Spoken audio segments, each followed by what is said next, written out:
on sera déjà au tribunal. Quelle entrée là. Alors regardez, on va donc se focaliser un petit peu sur la mitzvah du jour, qui est de sonner le chauffard et grâce à ce chauffard d'essayer de sécréter chez nous des réflexions, des pensées, des décisions. Alors on reprend le texte classique de la Torah au Chodesh Hashevi, le 7e mois, Bechad la Chodesh, le premier jour du mois, Mikra Kodesh Yelachem, c'est un jour qui est saint, convocation sainte. Kol Melchet Avoda Lo Ta'asu, tous les travaux, vous ne ferez aucun travaux, donc c'est comme tout Yom Tov.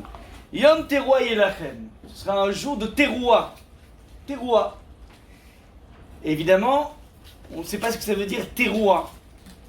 Et comme on ne sait pas c'est quoi Teruah, qui vient apparemment mettre la caractéristique même du jour, l'âme du jour, l'ADN du jour, alors les maîtres du Talmud vont partir à la recherche de la signification du terme Teruah.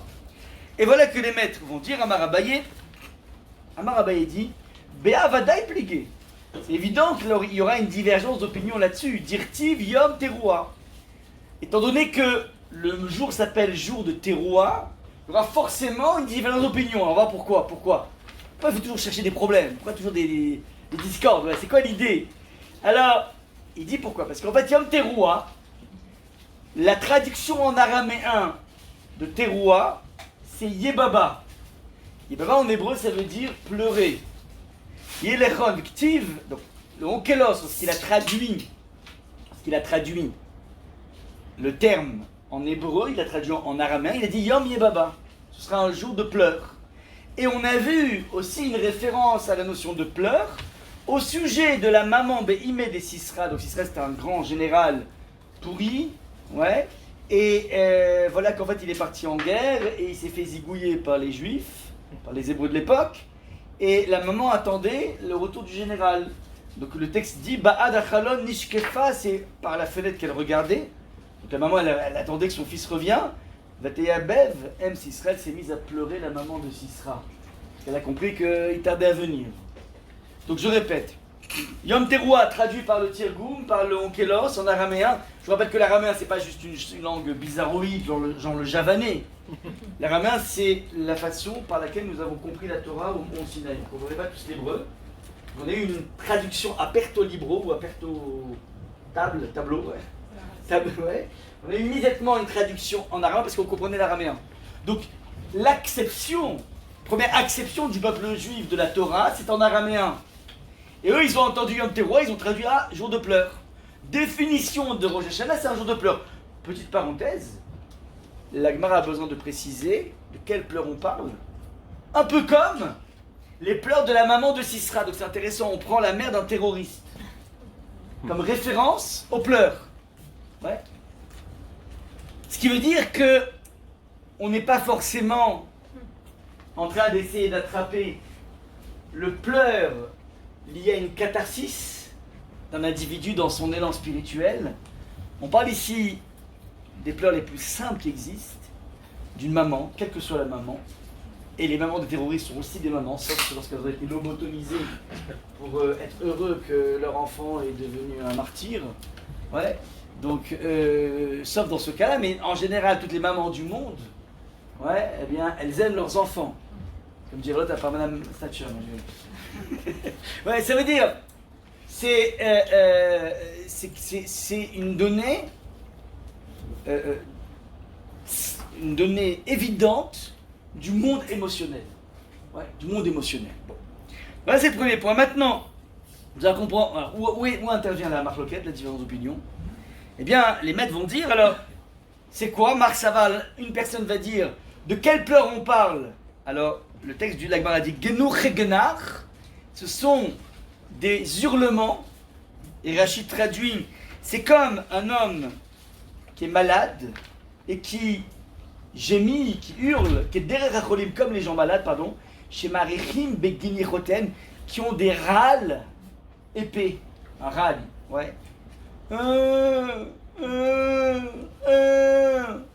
ils ont mal, donc ils râlent. J'ai fait le cours hier.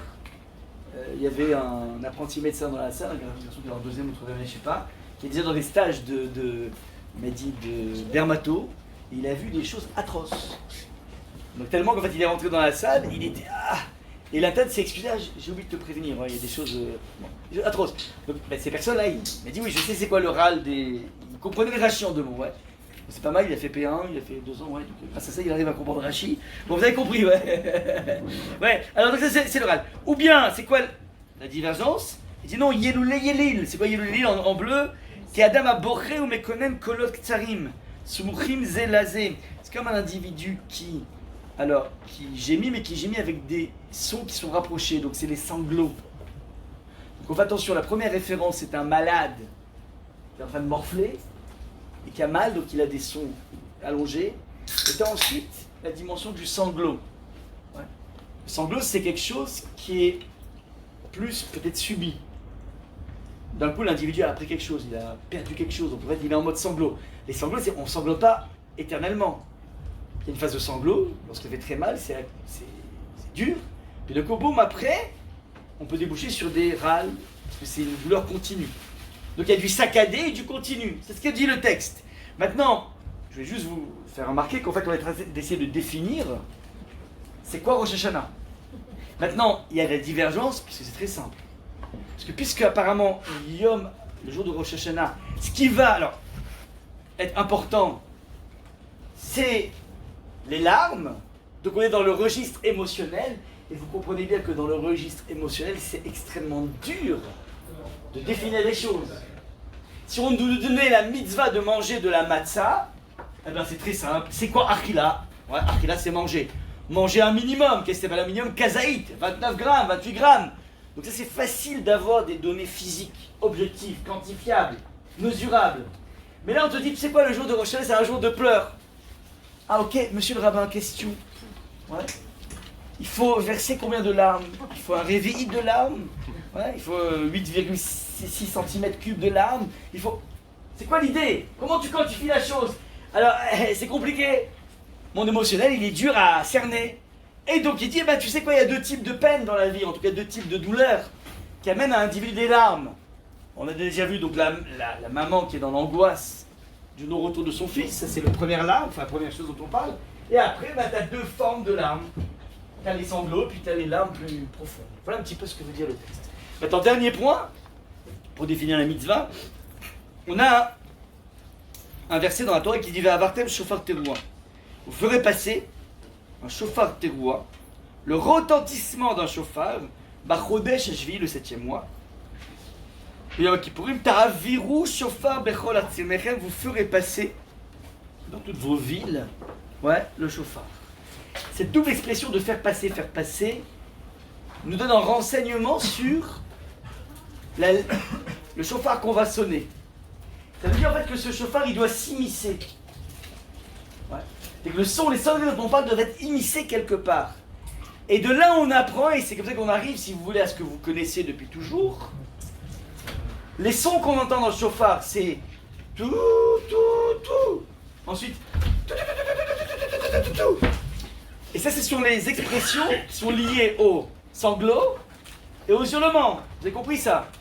Maintenant, on a autre chose, nous. Ça commence pas par tout, tout, tout, tout, tout, tout, tout. Ça commence par tout. Je sais pas s'il y en a un, si je vous le fais, si vous voulez. Ouais. Tout. Donc, on a un son avant, un son après. Ça veut dire que ces 2 expressions de larmes sont prises en sandwich avec un son long qu'on appelle une tkiya. Litkoa en hébreu, ça veut dire sonner, mais la racine de litkoa n'est pas sonner. C'est quoi litkoa? C'est enfoncer. Par exemple, si je dis que je suis bloqué sur le périph', c'est pas le cas. Je dis ani takua bapkak. Je suis enfoncé. Ouais, je suis coincé, exactement. Ouais. Donc litkoa, c'est coincé. Ça veut dire que la Torah te demande, quand tu sonnes du shofar, qui est la mitzvah du jour, beaucoup plus que le miel, la mitzvah du jour, c'est d'attraper un monde émotionnel qui va générer chez toi des larmes. Apparemment pas des larmes de joie, parce que pour l'instant on n'a jamais vu les larmes de l'individu qui a gagné à l'euro-million. Bon, il ne connaissait pas l'euro-million peut-être, mais en tout cas c'est apparemment des larmes de tristesse.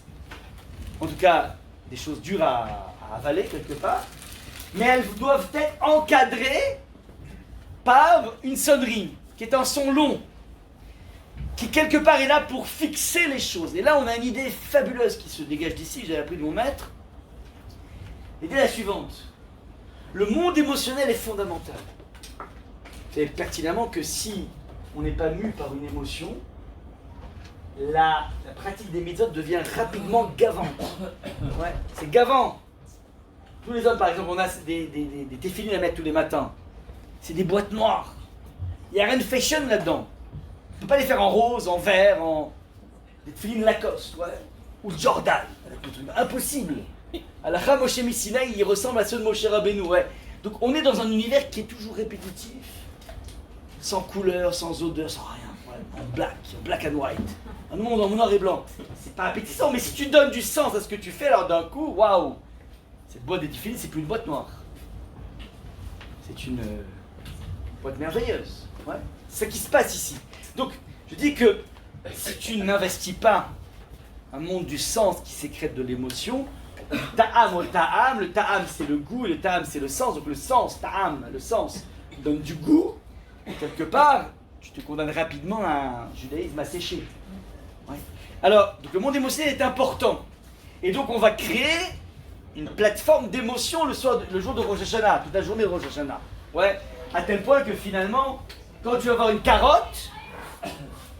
poireau qui se dit en hébreu karti, tu vas penser à chez Ikarto et Venu, que ce soit exterminé karti, carotte, poireau, en hébreu se dit karti, et quand tu dis karti, tu ne penses pas à poireau, tu dis non, il y a autre chose qui se joue ici. Donc c'est un monde d'émotion, un monde de réflexion, un monde profond. Maintenant, le monde émotionnel, la Torah sait pertinemment que c'est un monde qui est fugace. Je m'explique. Combien de personnes pourront être hyper émues au moment de la sonnerie du chauffard? Oh là là, au moment où il a pris le chauffard, il a commencé à sonner. Waouh, ça m'a renversé. La personne, tu la revois 2 jours après, elle a bougé dans quelque chose, rien du tout. Non, mais c'était très très sincèrement, et c'est pas faux, hein.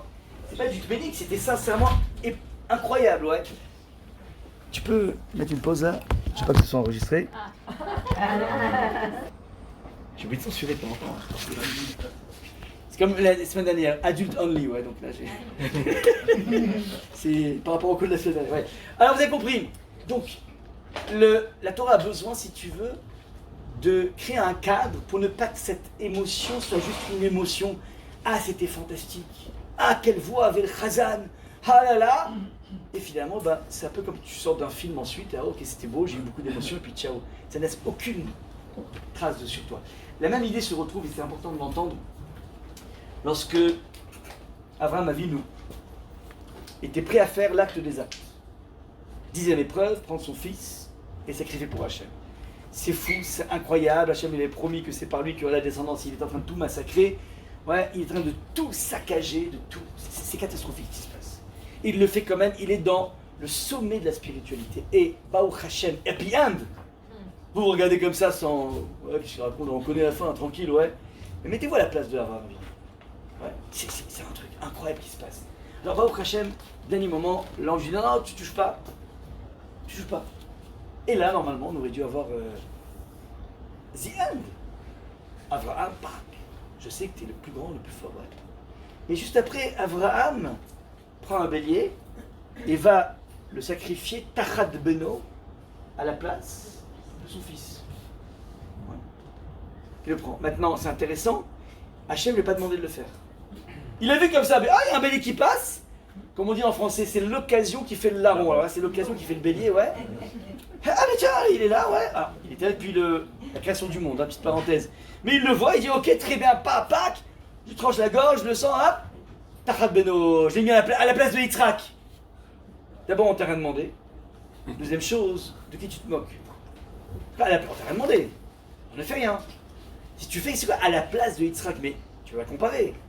D'ailleurs, on fait Tachat en hébreu, ça veut dire dessous, ça veut dire pas le reflet, quoi. Ouais. Blague. Réponse. Il vit un moment d'élévation spirituelle colossale, Abraham. C'est grandiose ce qui se passe. Ouais. La petite parenthèse, le chauffard est lié à ça, puisqu'en fait la corne du bélier, on rappelle ça. Ouais, Bon, maintenant, il fait quelque chose d'incroyable. Et Abraham vient apprendre pour la postérité, on n'en lui a rien demandé. Que tu peux vivre quelque chose de grandiose dans la vie, si tu ne le traduis pas dans quelque chose même de extrêmement trivial, petite chose, eh ben la chose va s'évaporer. Il n'y aura pas de trace de ce qui s'est passé. Le monde de l'ascension spirituelle est un monde comme la vapeur. Je donne un petit peu les conditions, hop, ça s'en va. Si tu ne prends pas acte dans ce monde charnel d'un bélier à qui tu vas trancher la gorge, quelque part tu passes totalement à côté de cet épisode incroyable. Ça, c'est ce que vient nous enseigner Abraham Avinu. Je donne une traduction actuelle. Tu apprends qu'un copain à toi est dans la panade. Dès que tu apprends ça, t'es mal. Tu dis, mais il faut que je l'aide. Peut-être que je lui vire de l'argent. Revolut, c'est facile aujourd'hui, ouais. C'est la pub c'est le sponsor d'aujourd'hui. Ensuite, j'ai des connaissances, j'ai des bras longs avec des avocats dans ta gauche. Je peux peut-être lui trouver un moyen d'avoir le bon avocat. Je vais parler à sa femme, je vais m'occuper de ses enfants, ouais. T'es mu par la spiritualité, c'est-à-dire la volonté de donner. C'est splendide, c'est magnifique et c'est authentique. Mais je te garantis que si sur le champ tu n'envoies pas au moins un petit message, salut Joe, j'ai appris que tu étais dans la panade, ouais, alors sache que tu peux compter sur moi. Si tu n'envoies pas au moins sur SMS, je te signe que tu feras rien. Ni l'argent, ni le piston des avocats, ni t'occuper de sa femme, ni t'occuper de rien du tout. Ouais, rien du tout. Pourquoi? Parce qu'en fait, tu as un moment de spiritualité, s'il n'a pas eu sa projection sur une réalité palpable, immédiate, les choses s'évaporent. C'est ce qu'on appelle le monde de la spiritualité et du monde de l'émotion. Premier point. Maintenant, on parle de larmes. Comment sécréter ces larmes? D'où viennent ces larmes? Alors là, vous savez en fait qu'on a les Chachamim ont pensé à tout. Ils ont vu la Gemara, ils ont vu la Torah, ils ont vu la Gemara, ils ont vu quelle était la difficulté d'appréhender ce jour qui est basé sur ce monde émotionnel. Alors les Chachamim vont nous composer un texte qu'on va lire en même temps, de façon concomitante avec la lecture avec le retentissement des sons du chauffard, et qui doit nous permettre de se mettre en condition pour pouvoir déclencher des pleurs. Ce texte s'appelle le Moussav de Rosh Hashanah, donc c'est la prière, la deuxième prière qu'on fait le matin, donc on fera ça au moment où je vous parle, on en fera la semaine prochaine normalement. Et en général, lorsqu'on est dans des minimes sérieux, ça dure au moins entre l'amida elle-même plus la répétition, au minimum 45 minutes. Et au minimum, quoi. Ouais, donc, c'est-à-dire, en fait, le texte est très très long. Je me rappelle la première fois que j'ai rencontré ce texte, j'étais jeune, je sais pas quel âge j'avais, mais je voulais lire la Hamida, et ça n'en finissait plus, quoi. Je me dis, mais quand est-ce que ça s'arrête? Des fois, t'es un peu impatient. Et puis là, dans Baruch Hashem, à un moment, t'arrives à marquer Allélu les Shabéar la Donakol, qui est toujours la prière qui finalise la prière. Donc je dis, c'est génial. C'est un peu long, mais au moins, dès que t'arrives, tu finis tout, mais et l'Amida et tout le reste. Donc on n'aura pas besoin, entre guillemets, de se taper tout le reste, ouais. Et après, tu tournes la page, et en fait, c'était la fin. C'était à peine la moitié de l'Amida, et t'as encore des pages et des pages, ouais, des trucs vraiment décourageants. Bref, ouais, le début, exactement, mais la fin est loin, ouais. Donc voilà, alors, elle est hyper longue maintenant. Très simple, la structure est très simple. On a toujours dans une Amida 3 brachot au début, 3 brachot à la fin, 3 brachot qui évoquent la grandeur d'Hachem, 3 brachot à la fin qui remercient Hachem, et au milieu on a des données. On a en fonction du jour. Ouais. Alors dans les jours normaux, on demande plein de choses à Hachem. Là, on va essayer de vivre la mitzvah. Et donc, les maîtres vont choisir, vont d'abord décomposer en 3 thèmes. 3 thèmes. On va d'abord parler des malchouyot, les royautés, c'est-à-dire on va évoquer la dimension royale d'Hachem. Et comment on le fait? On va sélectionner dans l'immensité de la Bible 10 versets qui parlent du fait qu'Hachem est roi. Il y en a beaucoup plus que 10. Mais les maîtres vont choisir de façon extrêmement subtile, d'où l'intérêt d'étudier à fond les passages, ce verset plus que ce verset, avec des divergences, avec tout ce que tu veux. Donc 10 pour parler du thème des Malchouyot, deuxième thème les Zichronot, c'est les souvenirs, troisième thème c'est les Shofarot. Donc partout dans la Torah il y a Meler, Hachem est roi, alors partout on va sélectionner. Pareil là où il y a des notions de Zichronot, qu'Hachem s'est souvenu, on va sélectionner 10 versets. Il y en a 4 dans la Torah, enfin dans la Bible, enfin dans le Chumash. Il y en a 3 dans les Névim, c'est-à-dire les prophètes, et 3 dans les hagiographes. Ouais, donc, voilà. On prend l'immensité des écrits et on essaie de sélectionner les morceaux choisis. Ça c'est donc pour Malchuyot, pareil pour Zichronot, les souvenirs, et pareil pour Shofarot, la Torah, ou les Teilim, vont évoquer la notion de Shofar, eh bien on va le sélectionner. Et à partir de là, on va essayer de réfléchir un petit peu à ces termes. Alors, si on ne connaît pas la traduction des versets, c'est pas grave, on peut déjà s'inspirer de ce qu'on va dire là maintenant. On commence donc maintenant par les Malchuyot. Malchuyot veut dire les royautés, et l'idée c'est d'être capable à ce moment-là, donc on va lire ce texte personnellement, puis on s'arrête un moment, le chauffard va retentir, on va essayer d'être imbibé par ce qu'on a lu. On a lu quelque chose, on a lu le fait que Hachem est roi. C'est-à-dire quoi, il est roi? C'est plus que le Dieu créateur, ou le Dieu horloger. Ouais. Ça, n'importe quel philosophe, penseur peut y arriver. Dieu est roi, ça veut dire qu'en fait je suis un serviteur. Donc là, il faut essayer de se reconnecter avec notre faculté, ou pas, de faire pénétrer Hachem dans notre panorama. C'est-à-dire qu'en fait, plus dans la vie tu as conscience de sa présence, omniprésence, je dis bien, que c'est pas simplement celui qui s'est occupé de la création du monde, de la sortie d'Égypte, de la guerre des 6 jours, toutes les miracles qu'on connaît de façon assez extérieure, il s'occupe aussi de te renouveler le bail en permanence, de ta parole, de ta vue, de ta santé, de tout ce que c'est. En fait, dès qu'on se lève le matin, on est comme une Bria Hadasha, dit le Rashba, c'est-à-dire on est une nouvelle créature qui aurait pu y rester.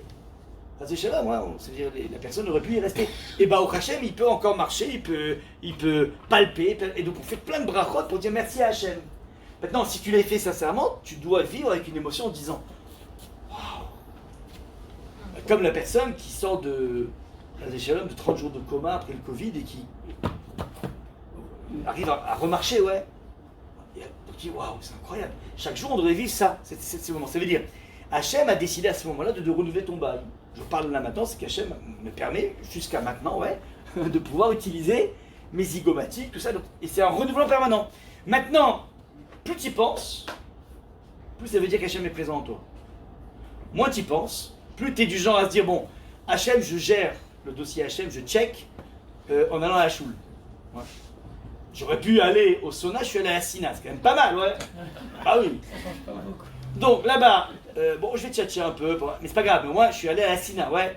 Donc là maintenant j'ai des moments de spiritualité, mais après laissez-moi faire ce que je veux. On m'appelle le requin du sentier, voilà, c'est comme ça quoi. Donc il y a des moments avec Dieu et des moments sans Dieu, et je t'en prie Hachem, ne vais pas trop tourner dans ce que je fais dans la vie, ouais.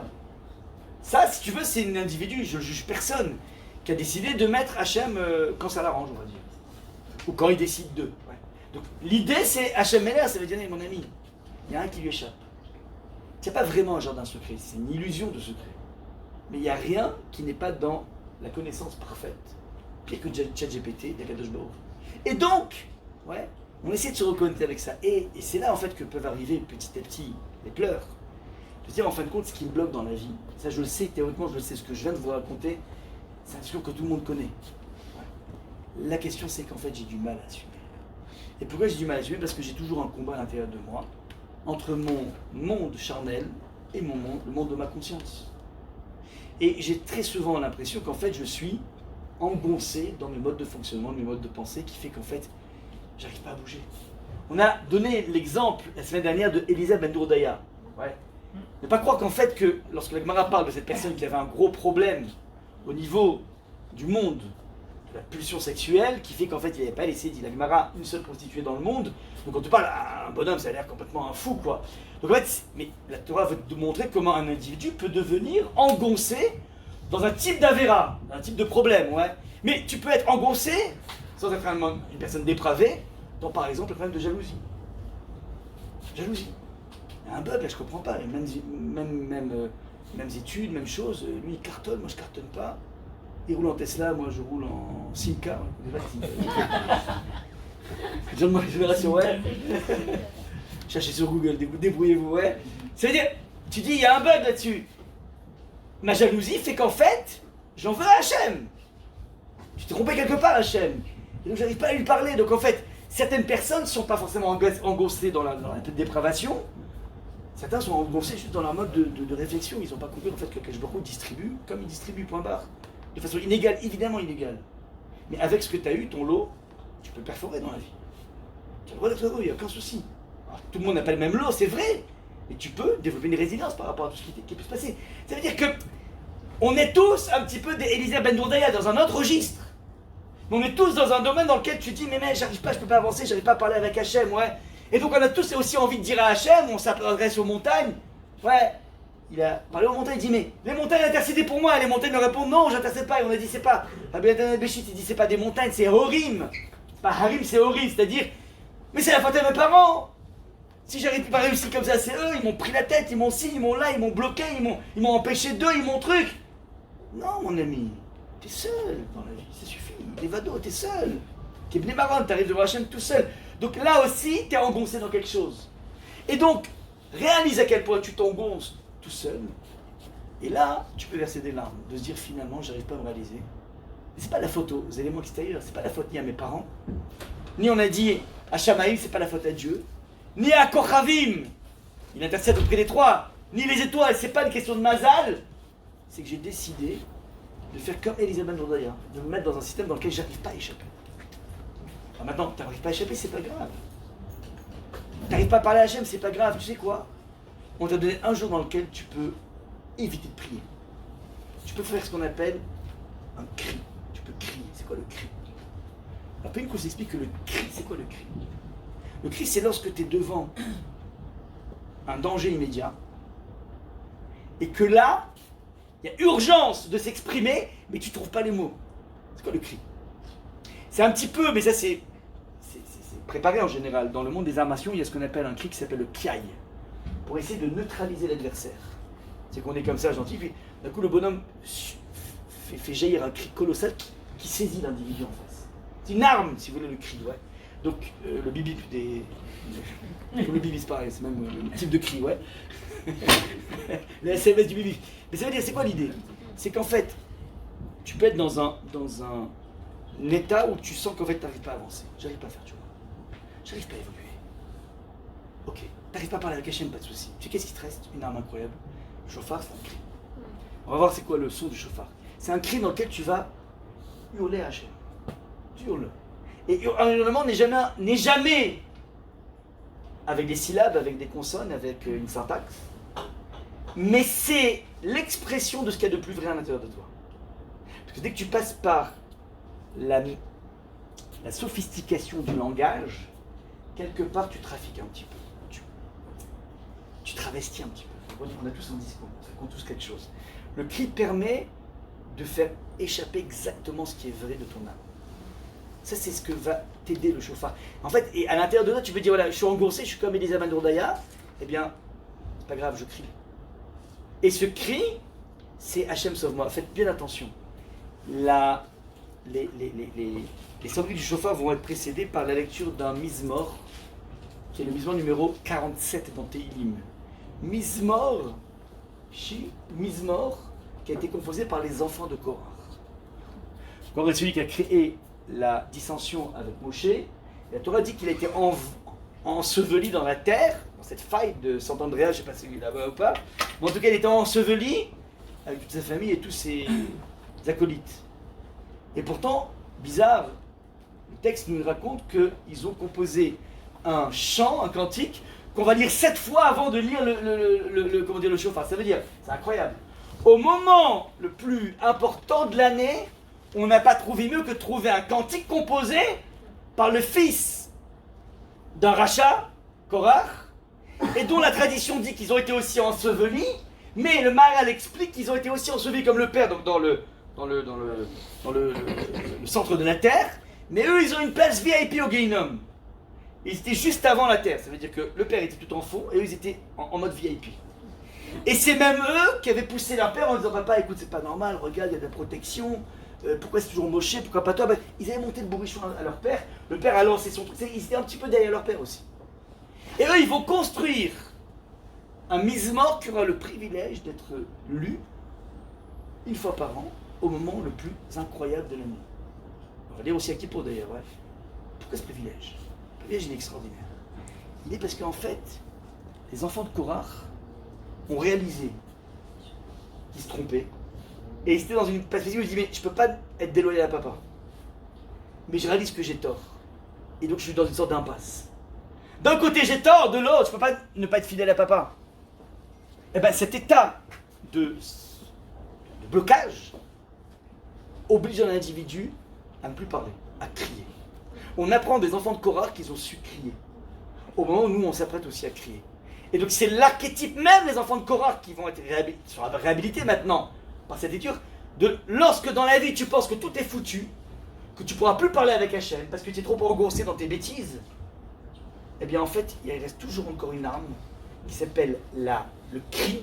Et le cri, dit le Zohar, je l'ai revu hier dans Rapinkus, il dit en fait que c'est la forme la plus sublime de la tfila. Elle dépasse tout. Donc en fait on vient à Rochelle pour hurler, pour crier. Ça, c'est l'enjeu essentiel. Malchouyot, ça veut dire qu'on va se rabibocher avec ce principe que Hachem, c'est lui, le boss, point barre. On s'oblige à une humilité. On arrête d'être engoncé. Deuxième niveau, Zichronot. Zichronot, c'est les souvenirs.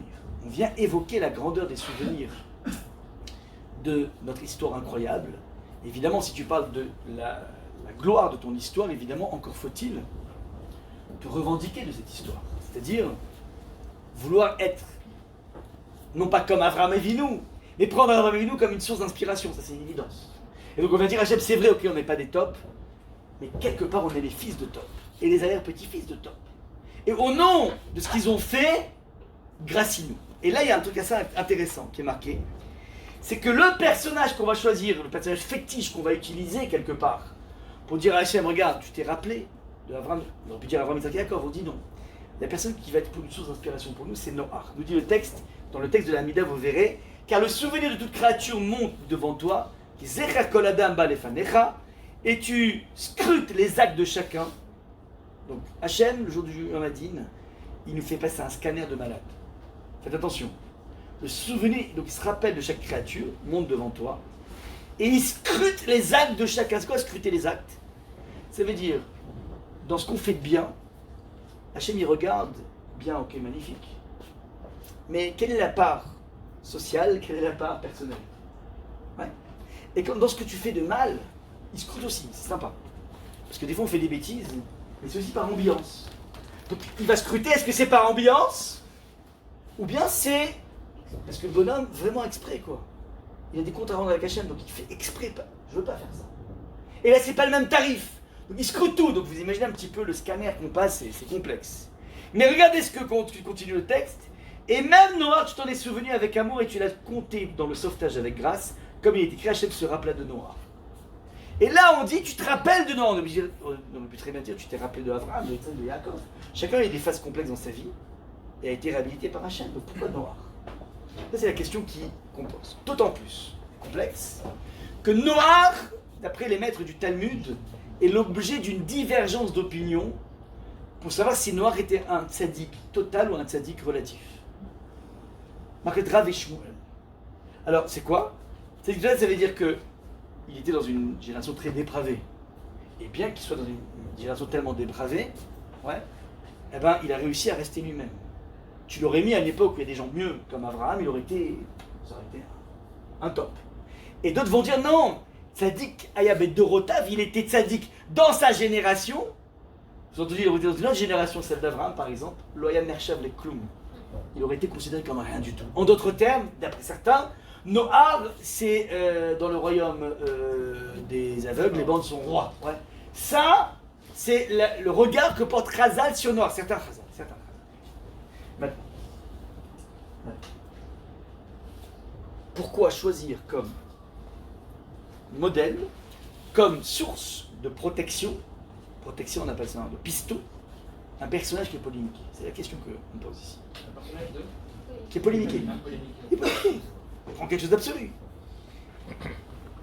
Je renforce encore plus la question, et qui va être en même temps la réponse. L'auteur du texte de la Hamida de Moussaf de Rosh Hashanah n'est ni plus ni moins que celui qui pense que Noach est un tzaddik relatif. Mais si tu penses que c'est un tzaddik relatif, pourquoi tu l'amènes? L'élément de réponse, il est magnifique. Il dit, moi je pense que c'est un tzaddik relatif. C'est pas Tzadik Tov, c'est pas Abraham. Mais n'empêche que la Torah a quand même dit Tzadik Tamim. C'est un Tzadik, un Tamim, parfait. C'est que bien que la Torah pense que c'est limité à sa génération, elle a quand même prononcé les mots Tzadik Tamim. Donc ça veut dire que la Torah valide le concept de Tzadik relatif. Et pourquoi c'est important pour nous? Parce qu'on est tous des Tzadik relatifs. On n'est pas des Tzadikim absolus. Donc au début, si Hachem devait nous regarder par le crible de son scanner, on est mort. Ça ne tient pas la route. Mais on peut au moins dire à Hachem, ok, c'est vrai. Mais regarde dans ce monde de wokistes. Nous, on n'est pas des wokistes. On vote pas LFI. On se tient bien. On trompe pas nos épouses. Tu dis, ça c'est la moindre des choses. Attends, je comprends pas. Je comprends pas. Ah ouais, c'est la moindre des choses. C'est pas tellement la moindre des choses aujourd'hui, malheureusement. Avec ce monde complètement dépravé. Donc c'est vrai qu'on n'est pas des grands, mais on n'est pas des vermines. On n'est pas des microscopes. On n'est pas des Playmobil. Et on vient dire à Hachem, tu vois, je t'ai rappelé de Noah, tu peux te rappeler de nous. Ça c'est la technique, la stratégie. Donc c'est truffé de beauté cette histoire. Ouais. Maintenant, dernière chose. Et là, j'amène ici, je relaye un texte absolument magnifique de Rav Moshe Shapira. Qui veut dire, donc vous avez compris. Zichronot, Malchuyot, Zichronot, maintenant on passe au Shofarot. Rav Moshe Shapira avait, vous avez dans le texte ici, il amène le verset qui parle du moment du don de la Torah. Parce que vous savez que le Shofar, on ne le rencontre pas que le jour de Rosh Hashanah, on le rencontre aussi le jour où Hachem a donné la Torah, pour les premières tables. Pas les deuxièmes, mais pour les premières tables. Et le texte nous dit, Vaï Bayom Ashlishi, ce fut le troisième jour de préparation, Biot Aboker, au plein matin, Vaï Kolot ou Brakim. Il y a eu des tonnerres et des éclairs, Ve'anan Kaved, et une nuée très forte à la hart sur la montagne, Ve'kol Shofar Chazak Me'od, et le son du chauffard très fort, Vayecherat Kol Alam, et tout le peuple a été saisi d'effroi. Ouais. Ça, c'est ce qui est marqué ici dans le texte. Hachem Bamachane qui était dans le campement. Donc je répète. On a ici trois éléments fondamentaux qui accompagnent le son du chauffard. Vous avez le tonnerre, vous avez l'éclair, vous avez les nuées, et ensuite il y a un col chauffard qui sécrète, comme le col strident du chauffard, un moment de harada, un moment d'effroi. Et vous avez remarqué dans la vie, lorsque tu es saisi par une peur, panique, épouvante, ouais, eh bien ça a pour fonction de mobiliser tous tes sens. Tu rentres dans une hyper faculté de capter tout ce qui se passe, parce qu'en fait, tu es en adrénaline maximale, et à ce moment-là, tu vas capter tout ce qui se passe autour de toi. Ça crée une mobilisation de tous mes sens. C'est pas mon état normal. Le son sécrète, le son du chauffard, je parle, sécrète chez moi un moment de concentration ultime. Je suis totalement en osmose avec ce son. Et ce son, j'essaie de faire pénétrer à l'intérieur de moi. Ça, c'est la fonction du chauffard. Maintenant, Rav Shapira amène le Maharal qui montre, en tout cas c'est joli, c'est que les ingrédients, enfin, ou bien le son et lumière, si vous voulez, du don de la Torah, n'est pas là juste pour pouvoir donner de quoi manger à Cécile B2000 dans les studios hollywoodiens, pas du tout. Je fais remarquer que tous les éléments dont on parle, le tonnerre, l'éclair et le hanan, c'est-à-dire la nuée, font partie des 4 éléments fondamentaux de la matière. Développé par Aristote, qu'on savait depuis très longtemps, c'est que toute matière est faite de 4 éléments. On a le feu, on a l'air, le vent, on a l'eau, et on a enfin la matière, ouais, le chomer, la matière. On a ici, dans le don de la Torah, on a le vent, c'est le tonnerre, on a l'éclair, c'est le feu, on a le hanan, c'est-à-dire la nuée, c'est l'eau, mais il manque le chomer, la matière. Maintenant, des 4 éléments, les 3 premiers éléments sont des éléments qui ont une force de façonnage. L'eau permet d'irriguer. Le feu peut tout démolir, en tout cas il transforme les choses. Et vous avez enfin l'air qui peut aussi modifier les choses. La matière, elle, est juste inerte. Elle ne peut pas s'auto-modifier. Elle va dépendre de l'ustensile dans lequel tu mets. Tu prends de la poussière, tu prends de la terre, mais elle n'est rien. Elle va dépendre de la forme que tu vas lui donner. Tu vas mettre de l'eau, tu vas mettre de l'argile, tu vas créer un truc. Et ça, si tu veux, on a ici, dans le don de la Torah, un monde qui est totalement tsura, c'est-à-dire forme, et qui va imprimer à la matière une orientation. C'est un concept maralien dont je vous parle ici, c'est-à-dire que le monde se divise en deux éléments. Le chomer, c'est-à-dire la matière, et la tsura, c'est l'orientation, le façonnage de la matière. Tout est comme ça. Maintenant, l'homme a été créé, Betselem Elohim, c'est-à-dire à l'image de Dieu. À l'image de Dieu, ça veut dire qu'on est comme Dieu, dans une faculté de créer, de façonner le monde. C'est qu'en fait, l'homme a cette faculté ultime de prendre de la terre et d'en faire un ustensile. De prendre des couleurs et d'en faire un Picasso. Ça, c'est le monde de la Tsura, ça veut dire le monde donne une orientation à ce qui se passe ici. Le danger dans la vie, c'est lorsque nous devenons chomer, matière, et nous subissons le façonnage des autres. Lorsque dans la vie, tu t'empêches de penser par toi-même et tu ne fais que véhiculer la pensée environnante, tu es devenu une sorte de chomer de matière fondamentale. Ça, c'est ce qui se trame dans le danger d'être façonné. Maintenant, la Torah a été donnée, a été gravée sur la pierre. Et les maîtres de la Mishnah disent, ne lis pas qu'elles sont gravées charout, mais lis cherout, qui veut dire liberté. Le fait de graver la pierre fait naître la liberté dans le monde. Pourquoi c'est la liberté? Au contraire, c'est gravé, c'est engoncé, c'est coincé. Non. L'idée subtile de Chazal, c'est la suivante. C'est que, en gravant la pierre, je lui donne un sens. Donc je la libère de sa dimension matérielle, elle est maintenant support de spiritualité. Et donc la liberté arrive à partir du moment où tu as pris de la matière et tu as donné une destination. Ça, c'est le principe même de Chomer et Tsura. L'animal le plus façonnable dans la Torah, c'est comment on l'appelle? C'est le Chamor. Chamor Chomer. Parce qu'en fait, puisqu'il passe sa vie à porter les charges de tout le monde, donc il subit le façonnage de tout le monde. Donc là, on l'appelle matière. Chamor veut dire en hébreu matière. L'âne. Oui. Ça, pourquoi ils disent ce qu'ils disent. Donc Chamor, c'est dire par définition, puisqu'il passe sa vie à supporter les charges des autres, eh bien en fait, il est qu'une matière. C'est la matière ambulante, si vous voulez. L'enjeu est le suivant maintenant, regardez. Lorsqu'on va souffler du chauffard, le Maharal dit que le son que tu entends, c'est exactement la pré-parole de toute personne qui s'apprête à parler. Si je m'apprête à parler, je vais dire maman maintenant. Ouais, maman, si vous prenez mon son, vous le décomposez sur un GarageBand et vous l'étayez, vous verrez qu'avant de dire le M de maman, il y a eu du souffle qui est rentré dans mes cordes vocales et qui ont prononcé le He. Avant de parler, il y a une inspiration pour pouvoir parler. Cette inspiration est un He.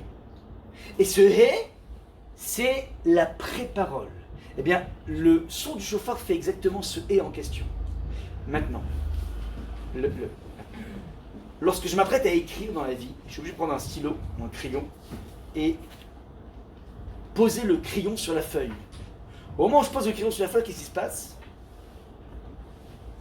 Il y a un point qui va être écrit, à partir duquel je vais dessiner ma lettre. Ce point ressemble, dit le Maharal, à un Yud.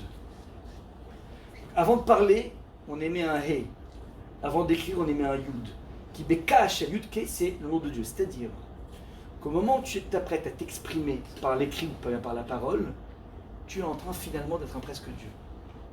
Ceci à condition que ce que tu vas dire n'est pas colonisé par la pensée ambiante, par la pensée extérieure. On attend de toi que tu puisses t'exprimer, mais exprimer exactement ce qu'il y a à l'intérieur de ton âme, et non pas d'être le reflet d'une société, d'une famille, ou je ne sais quoi. Le son du chauffard est ce He qui se déploie et qui t'invite, toi, à essayer de revirginiser ta propre parole. On t'a donné un étendu de tous les haies possibles dans le qui est en fin de compte ta pré-parole personnelle et qui est la véritable dimension non altérée de toi-même. Le renouveau de Rosh Hashanah, c'est retrouver sa parole, mais qui est l'expression de ce que j'ai à l'intérieur de moi et non pas ce qui a été phagocyté par l'extérieur. Ça, c'est l'enjeu des shofarot. Les shofarot sont là pour retrouver, si tu veux, un goût de toi à l'intérieur de toi. C'est pour ça que ça peut se faire que par un cri. C'est en fait l'idée essentielle de shofarot. Donc voilà un petit peu le point. Et les pleurs jaillissent à partir du moment où tu réalises que tu n'arrives pas à être toi-même. Donc il y a 3 niveaux. Niveau du Malchuyot, on ne laisse pas suffisamment pénétrer Hachem dans ma vie.